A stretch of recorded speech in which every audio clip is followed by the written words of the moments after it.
Hi, my name is Dick Kluski and I'm here to give you 3 or 4 minutes of a tech tip, help with whatever you're doing.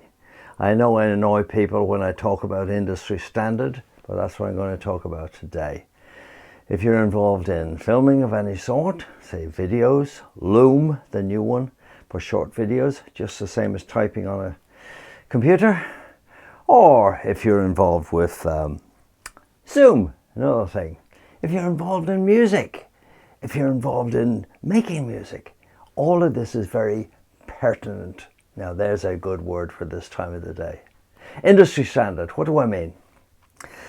Well, if you're involved in music or sound of any kind, there is only one industry standard, and that's Pro Tools.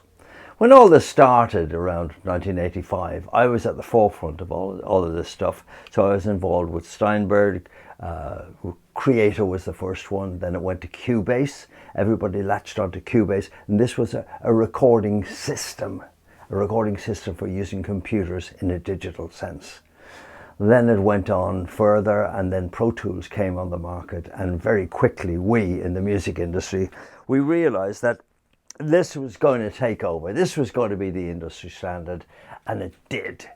And nowadays it is the biggest. Yes, you've got free stuff like Audacity, you've got cheaper stuff like Logic and all that. But honestly, if you're in this business, don't go near it, anything to do with sound. And realistically, if you pay the money in the first place, that's what you spend. With the other stuff, the free stuff and all that, free is worth nothing. You've often heard people say that. You've got to get the add-ons and the extras and it goes on forever. And the marvelous thing about Pro Tools as regards sound recording is that I can go, I'm looking for a little storage device like that, and I can go to any studio in the world, and I just plug it in, they've got Pro Tools, and away we go, the session is up and running. Next thing is, as regards industry standard, is video. Now, I've got this argument, no, I don't get involved in these arguments, they're silly arguments, but people say, oh, I use this, and I use that, and I use that. Oh, it bores me to tears. There are 2 industry standards, one by Apple, which is, Apple is Final Cut Pro. That's the one I use, and I find that the most astonishing. I can do all the tricks in the world, and the transitions and all that. There are companies like Pixel Film Studios that make all the flashy transitions and all that kind of thing, and they're all for Final Cut Pro.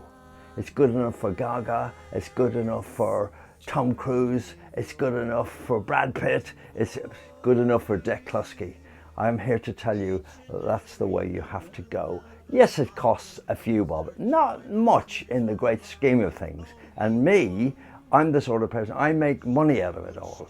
So I have to have the best stuff. But Final Cut Pro and then Adobe have another one called Premiere, which is very popular. The 2 of them are equally good. So if you're doing anything to do with videos, anything like that, industry standard, go for it.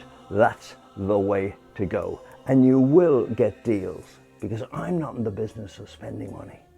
I really am not. I teach people how to do things without spending the money.